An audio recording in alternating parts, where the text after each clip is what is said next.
नमस्कार, मी शीतल आणि तुमच्या सगळ्यांचं मनापासून स्वागत करते. तर सकाळचा टिफिन बनवून झाला होता आणि आता इथे मी नाश्ता बनवायला घेतलेला आणि आज नाश्त्यामध्ये बनवणार होती मस्त अशी खिचडी. तर खिचडी प्रेमींसाठी उपवासाची गरज लागत नाही. आठवड्यातून एकदा तरी हा नाश्ता बनवलाच जातो आणि मस्त असं पोटभर खाऊन घेतलं आणि केस कुरळे असल्यामुळे केस धुवून झाली. थोडीशी ओली असतानाच मी विंचरून घेते. त्याचबरोबर केसांना सिरमसुद्धा लावते म्हणजे दिवसभर अजिबात फ्रीजी होत नाहीत, सॉफ्ट राहतात.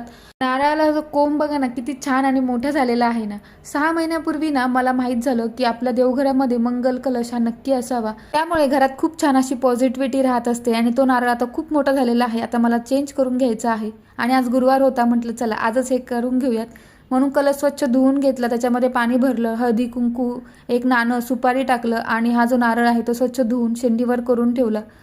कलशाच्या बाहेरून स्वस्तिक काढलं, त्याचबरोबर देवघरातल्या महालक्ष्मी आणि अन्नपूर्ण मातेला हळदी कुंकू वाहिलं आणि मी झेपटोवरून फ्लावर मिक्स असं मागवलं होतं. त्याच्यामध्ये मस्त असं गुलाबाचं फूल आलं होतं, ते महालक्ष्मी मातेला वाहिलं आणि हे जास्वंदीचं फूल आहे ते आपल्या कुंडीतलं आहे आणि ते सुद्धा गणपती बाप्पाला वाहिलं.